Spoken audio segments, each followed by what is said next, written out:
안녕하세요. 저는 라틴 아메리카 카리브해 CCC 대륙본부 사무실이 있는 코스타리카에서 사역하고 있는 이성재 간사입니다. 이곳에서 41개의 나라, 특별히 멕시코부터 콜롬비아, 아르헨티나의 스페인 언어권, 브라질로 대표되는 포르투갈 언어권, 바베이도, 수리남 등 영어권의 나라들이 존재하고 있는 이곳 라틴 아메리카 대륙본부에서 그들의 사역을 돕고 그들을 섬기는 일을 하고 있습니다. 저는 특별히 한국과 관련된 선교나 프로젝트 및 선교사님들을 돕고 또한 코스타리카 내의 캠퍼스 사역을 담당하고 있습니다. 오늘은 좀 특별하게 여행 이야기로 시작할까 합니다. 혹시 남미 여행을 다녀오신 분들이 있으신가요? 대표적으로 떠오르는 여행지는 페루의 마추픽추, 볼리비아의 우유니 사막이 있네요. 저도 학생 자매량들과 이곳에 다녀왔는데 너무 아름다운 자연의 경관을 보고 왔던 기억이 있습니다. 정말 강추합니다. 제 머릿속에 또 하나 기억에 남는 여행이 있는데요. 그것은 아내와 함께 결혼 후 신혼여행을 간 뉴욕 여행입니다. 뉴욕 하면 떠오르는 한 장소가 있죠. 그것은 바로 자유의 여신상입니다. 저도 그때 처음으로 뉴욕을 간 것이어서 아내와 그곳에 가기도 전에 하루 전날 인터넷을 뒤져서 블로그 후기를 읽어보았습니다. 그리고 그 글을 읽는데 거기에 아주 특이한 점이 있었습니다. 그것은 배를 타면은 꼭 오른쪽 후미에 앉으라는 것이었습니다. 아니 상식적으로 배를 타면 앞으로 출발을 하니까 사람들이 다 앞쪽에 앉기를 선호합니다. 역시나 진짜 배를 타니 사람들이 다 앞쪽으로 몰려왔습니다. 조금이라도 자유의 여신상에 가깝게 가서 사진을 찍기 위해서요. 그러나 저희는 한국 사람들의 블로그의 후기를 믿고 유일하게 오른쪽 후미에 앉았습니다. 배는 점점 더 자유의 여신상을 향해 가까워지고 있었고 사람들은 점점 더 앞쪽으로 몰리고 있었습니다. 우리도 속으로 앞으로 가야 하나 고민했지만 한국 파워 블로그를 믿고 그 자리를 고수하고 있었습니다. 배는 어느덧 자유의 여신상에 거의 도착했습니다. 그리고 갑자기 배가 왼쪽으로 턴을 합니다. 그리고 우리가 있던 오른쪽 후미가 자유의 여신상 바로 앞에 베스트 스팟이 된 것이지요. 사람들이 저희 쪽으로 다 밀려왔습니다. 사진을 찍기 위해서. 저는 그 이후 여행을 할 때마다 블로그를 찾아보고 어떻게 어디로 가야 하는지 방향을 잡고 나가는 편입니다. 그러면 많은 시간과 에너지를 아낄 수 있기 때문입니다. 그러나 이 여행과 선교를 한번 비교해보죠. 선교도 많은 블로그에 선교 후기가 올라와 있습니다. 그러나 선교는 블로그를 따라 방향을 결정하지 않습니다.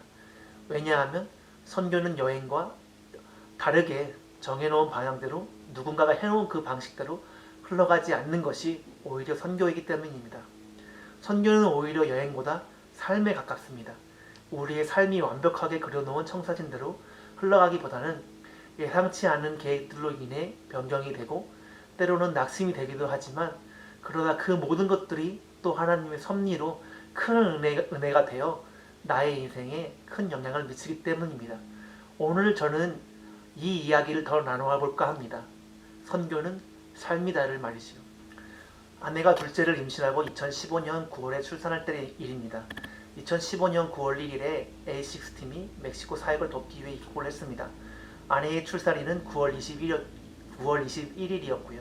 시기적으로 굉장히 정신없고 우리도 간신히 생존하던 시기라 한국에서 온 팀까지 우리가 맡아야 하니 정신이 없던 때였습니다. 그래서 미리 저희는 출산 계획을 세워놨습니다. 그것은 아내가 첫째도 수술이라 둘째도 수술이어서 9월 21일경 첫째를 유치원에 보내놓고 병원에 가서 아내가 수술하고 저는 다시 돌아와 1시에 첫째를 픽업을 한다는 계획이었죠. 왜냐하면 멕시코 병원 시스템상 어린 아이를 병원에 데리고 갈 수가 없었습니다. 그래서 계획을 잘 세워놨습니다. 그러나 예상과 다르게 9월 3일 새벽 2시경 아내가 저를 깨웠습니다. A6가 오고 하룻밤이 지난 시기입니다. 그것도 새벽 2시. 아내가 아무래도 양수가 터진 것 같다고 했습니다. 그리고 의사에게 전화를 하니 병원으로 빨리 오랍니다. 다른 것은 다 괜찮은데 지금 자고 있는 첫째 나유리가 문제였습니다. 데리고 갈 수는 없고 그렇다고 다른 숙소에 자고 있는 A6팀에게 긴급하게 연락하자니 너무 새벽이었고 온 지 하루도 안 된 친구들에게 부탁하기도 어려웠습니다. 그래서 저희는 일단 빨리 가기로 하고 나유리를 집에 재워두고 병원으로 향했습니다. 그리고 의사들이 다 오기를 기다리고 병원에 이것저것 사인을 하고 시간을 흘러 어느덧 새벽 5시 그때가 되어서야 수술에 들어갔습니다. 나유리가 깰 시간이 거의 30분밖에 남지 않았습니다. 너무 초조하고 외국에서 하는 첫 수술 등이라 온 생각이 복잡했지만 5시 29분 둘째가 태어나고 저는 온 신경을 집중해 아내를 두고 급하게 병원을 나올 수밖에 없었고 집으로 손살같이 달려와 보니 5시 49분 떨리는 마음으로 집에 올라와서 문을 열었습니다. 그러자 문을 열자마자 나유리가 조그만 텐트에서 울고 있었습니다. 그리고 저를 보자마자 와락 나와서 앉았습니다. 저는 속으로 너무 하나님이 원망이 되었습니다. 우리에게 너무 힘든 멕시코 생활 1년을 주었고 정말 아무도 찾아오지 않고 도둑도 당해보고 힘든 1년 시간 가운데 왜 또 이런 시간들을 우리에게 주시는 것이라 반문했습니다. 그리고 나유리를 안아주는데 하나님께서 이런 말씀을 해주는 것 같았습니다. 너도 나유리를 위해 완벽한 계획을 세우지 않았냐.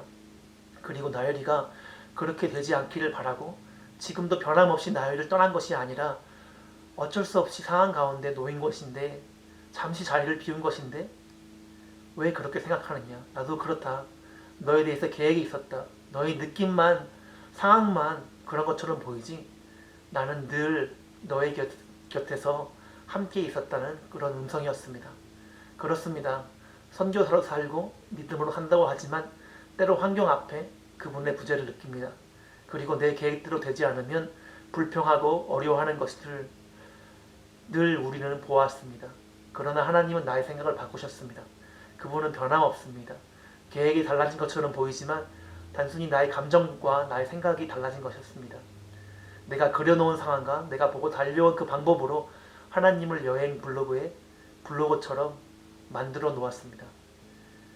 이것이 제 멕시코 사역에 있어서 큰 밑거름이었습니다. 아내를 병원에 이틀간 두고 아침에 깨사디아와 핫케이크가 나왔다고 하더군요. 에이식스와 2달간의 동행을 통해 하나님이 상상도 못하는 많은 열매들을 허락하셨습니다. 아마도 출산의 과정을 통해 저의 생각과 마음을 바꾸시기를 원하셨던 것을 알게 되었습니다. 그런 좋은 태도와 마음이 환경에 억눌리지 않고 그분을 신뢰하는 마음으로 변화하였을 때 우리의 선교가 가장 큰 힘을 발휘한다는 사실을 가르쳐 주었습니다. 지금 어려운 시대를 살고 있습니다.